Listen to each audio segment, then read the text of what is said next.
And now we are moving on to the next session, Advancing Disaster Risk Management through EU Space Program. And I will invite the moderator here. She's already on stage, Žaklin Butinar, Eurisy Interim Secretary General, to introduce as well your speakers. Thank you, Žaklin. The floor is yours. Thank you.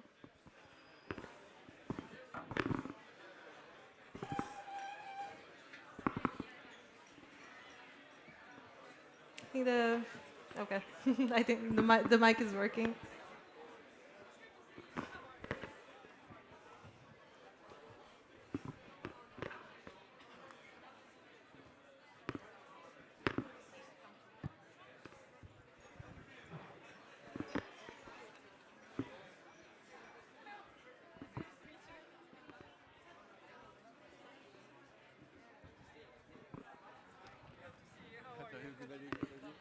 Okay.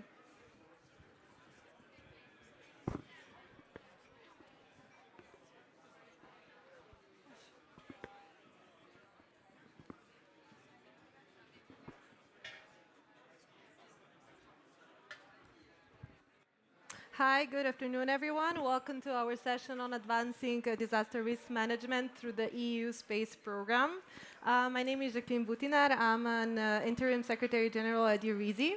Eurisy is a non-profit association based in France.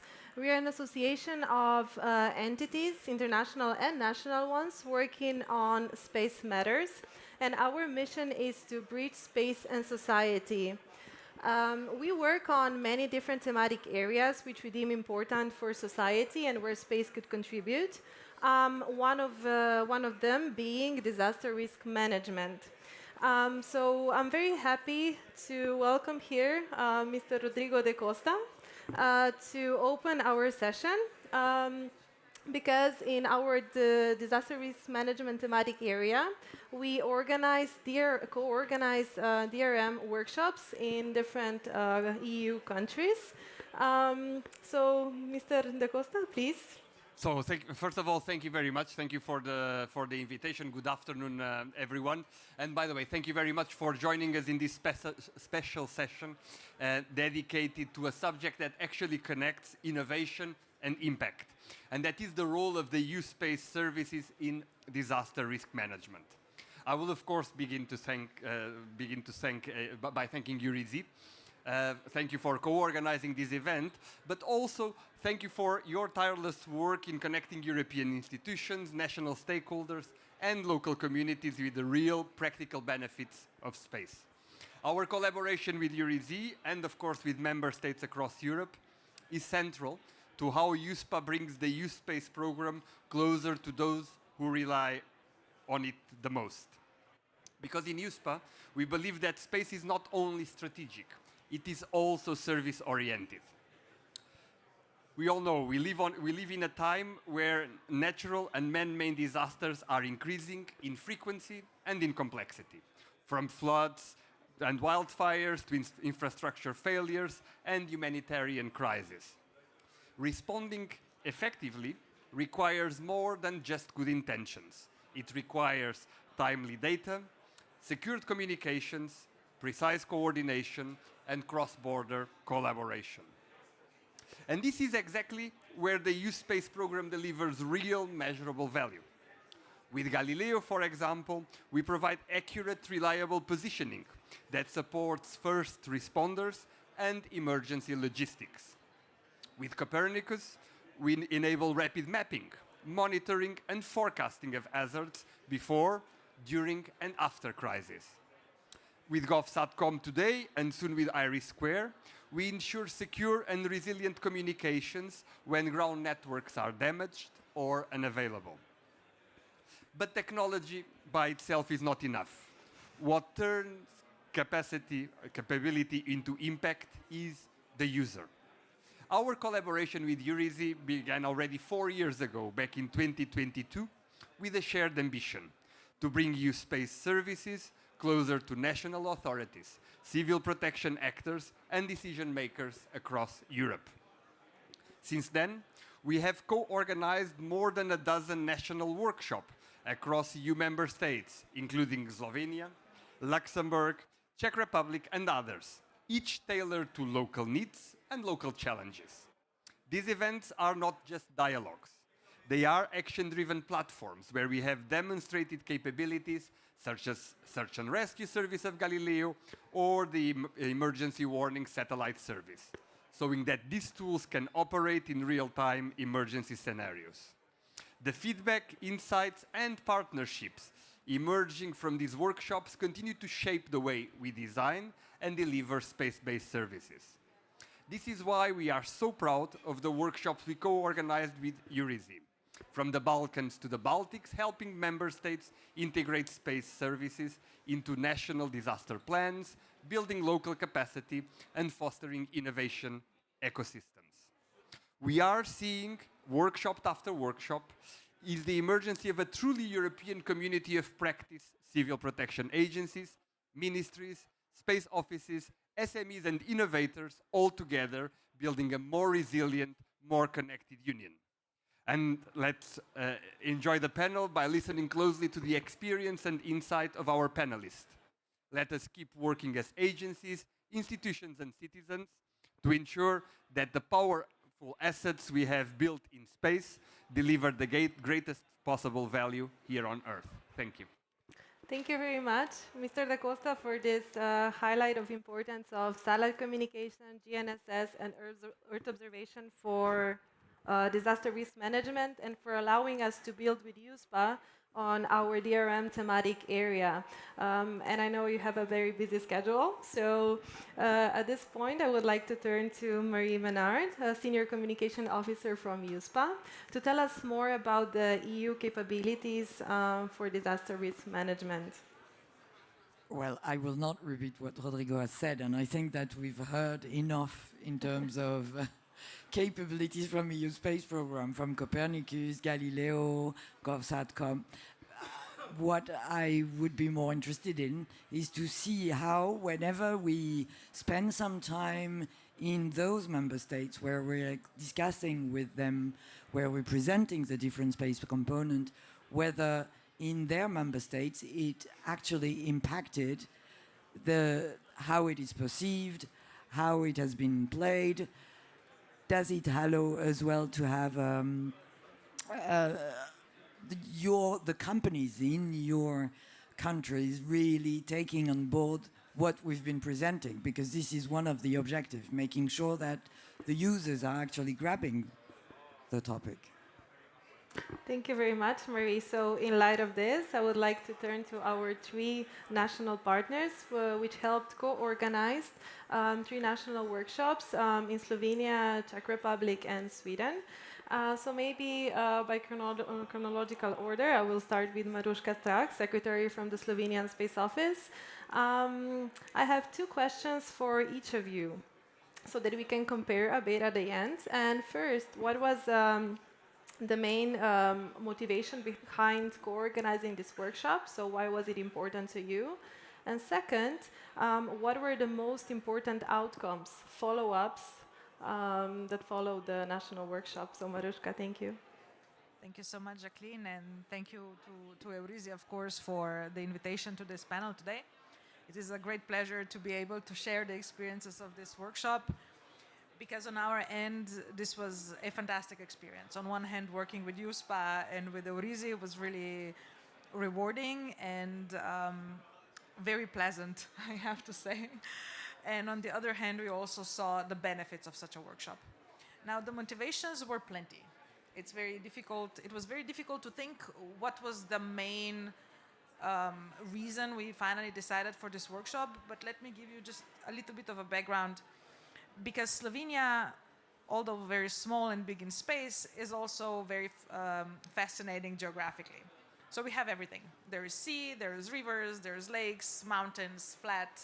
It's really something for everyone. It's worth visiting, please come.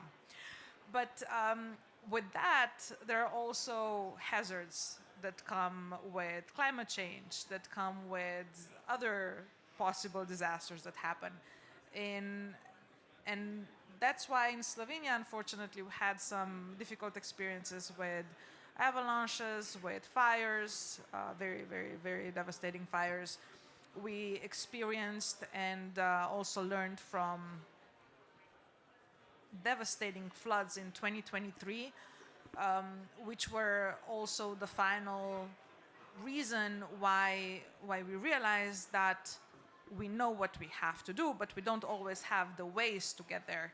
And even once we have the way, it might not always be fast enough. And when disaster strikes, you really have to be fast and resilient and urgent.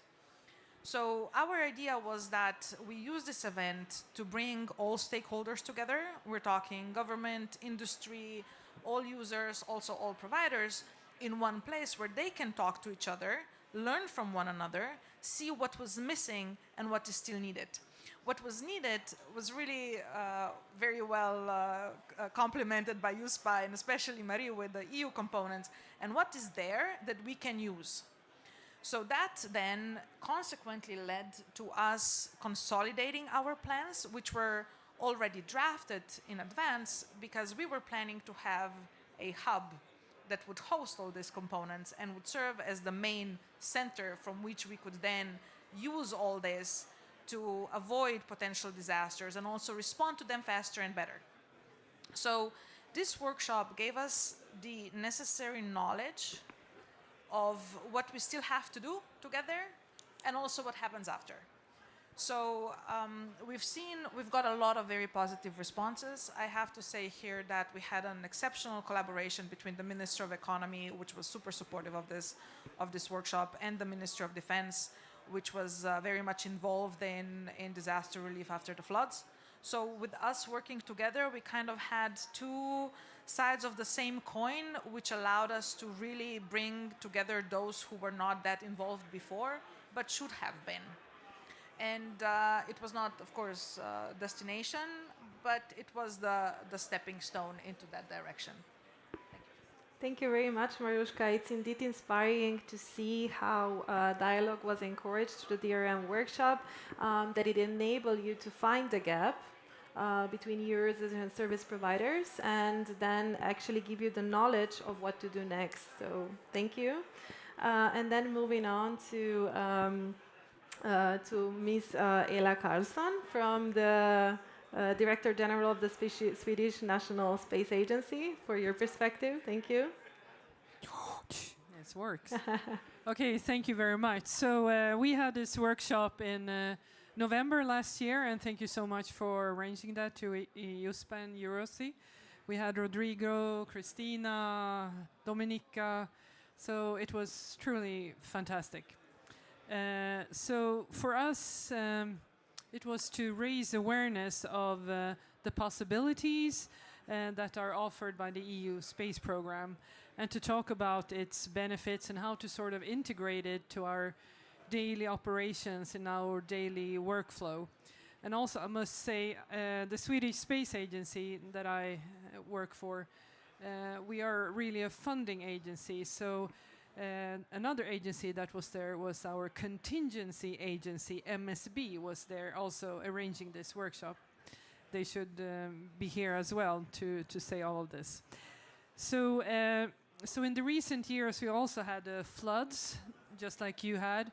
We have like heavy snowfall and heavy melting, heavy rainfalls, flooding our rivers and disrupting our train transportation, washing away a lot of roads. So we also had to like evacuate 1,000 people, a couple of thousand people. So and also we had the wildfires. I think we never seen such wildfires before in our history. So we have used the Copernicus emergency management services. I think in a time span of 10 years, we used it about 12 times already, the services. So we really understand how important the space data can be to save lives, to save infrastructure. Yeah. So the workshop, if we're looking at the workshop, for us, we thought it was very valuable because we reached a wider, sort of more diverse community. And like many of us know about the PRS signal, right? But the SAR signal, search and rescue, how that works, not so many know. But especially the emergency what's it called? The Emergency Warning Satellite Service. Yeah, EWSS, that's not so widely spread how to use that. So I think that was very valuable to learn about that. And so it's for knowledge reaching and also like a forum for cross-country community. We had representatives from the government, authorities, agencies, researchers, industries, the one who needs the services, the ones who doesn't even know yet that they need the services, and the ones who are actually developing the services. They were there, and they talked about how to build a shared understanding. They talked about the challenges like spoofing, jamming. That's part of our normal life now, unfortunately.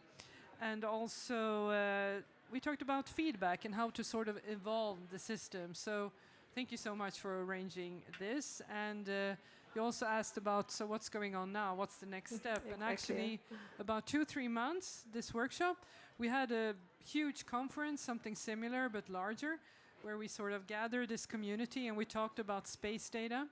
And I think this is something that we're going to do every other year, continue with that. And we're also traveling all over Sweden and sort of spreading the knowledge of this. And I know that our contingency agency is working a lot of this. So a lot of positive effects, a lot of ripples on the water from this. So thank you very much. Thank you very much, Ella, for this perspective. Indeed, raising awareness to the wider community cross-country about the capabilities of the EU space program for disaster risk management is one of the main objectives of the workshop. So I'm very happy to hear that it was reached. And also, we all know that the disaster risk management workshops they should be just the starting point, not the end, which means that you continuing and building on this conversation sounds really inspiring. Thank you. And last but not least, I'm turning to Lucie Kopecká, I hope I pronounced it correctly, Space Policy Advisor from the Czech Ministry of Transport, for your perspective on the Czech DRM. Thank you very much, Žaklin.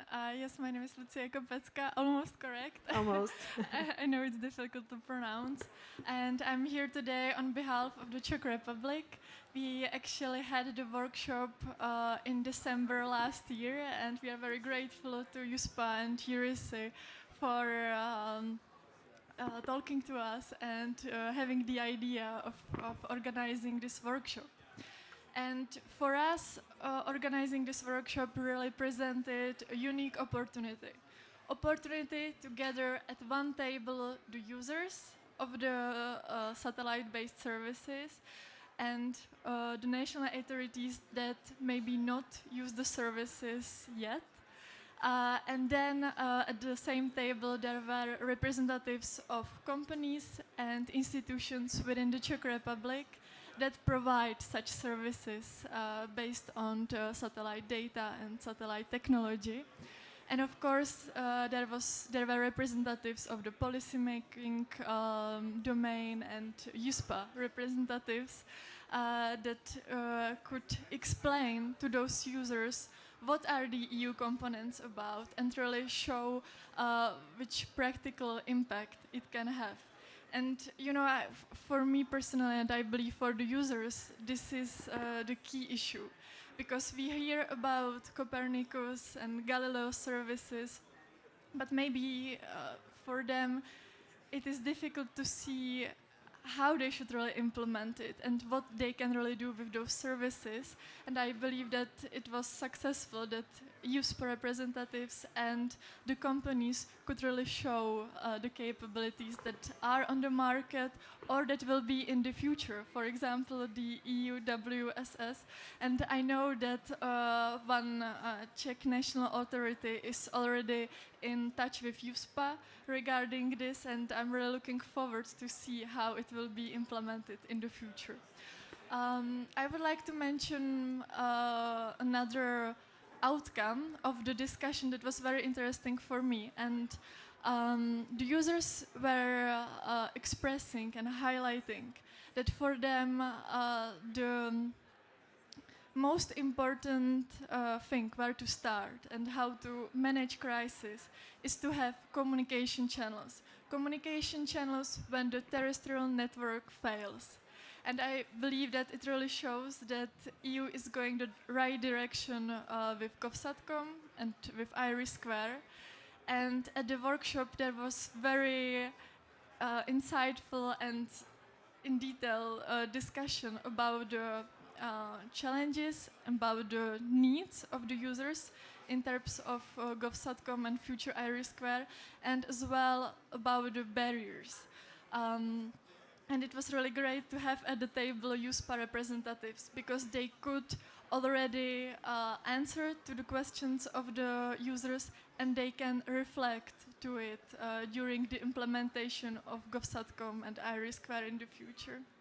So yeah, just we are very grateful for this workshop and thank you again. Thank you very much, Lucie. Yes, it's indeed important to encourage the dialogue between the policymaker on the one hand, service providers and users, on the other hand, to also correctly understand the need of the users, to talk with them through the challenges they encounter and to see how they can improve the use of satellite data and encourage them to use satellite data even more. So thank you very much for providing all this national perspective. I would also now like to give the floor to Marie, maybe to tell us a bit more the way forward about the DRM workshops and about the EUSPA's plan in this regard. Yes. Thank you. So first, let me thank all the member states, because at the end of the day, you can propose things, you can help things, but if, and together with Eurisy, we are always proposing an overall structure, we're proposing some examples, some way it can be done. But if within the member state there is not a strong work, a strong push, a way to make sure that you are involving the right person, like you were speaking about 2 ministries, this is the case. But for disaster management, this was the case as well from Sweden. So it's always two ways work and communication and efficiency. It can, I mean, the idea with this workshop is definitely to give one thing, and this is how it will work. We're always making sure that the member states are providing us with their companies, what they need, how they think it should work, because this is, according to us, the best way to have those workshops very efficient. And we will continue this way. So we had already 12 workshops. We will have new ones soon. And we will more and more go to develop those demonstrations, because the same way you said it was interesting to show what EWSS is working, or the SAR exercise, for instance. We're always trying to make it as concrete as possible, because whenever we're doing that, the users, including within the member state, the people who are actually, for EWSS, for instance, who are activating the system, it's for them the way to try for real. And we're going to continue in this way, because this is where we think it should be going. We are not the only one to do that, and that's good. But the idea is to touch every member state, because as far as communication is concerned, is speak about me and you will interest me. So this is also how we're trying to do that with those workshops. Thank you very much, Marie, for this overview of what's next. Now we still have a minute and a half. Do we have any questions from the audience? If not, I would only invite you to check our booth out. We are there in the corner, because our team prepared very nice brochures on the previous DRM workshops. It provides an overview of what we did in different countries, together with some links where you can check the agendas out. You can check how the capability showcasing went, and also a couple of words of what's next. So thank you, everyone, for listening and joining our session, and have a good afternoon. Thank you.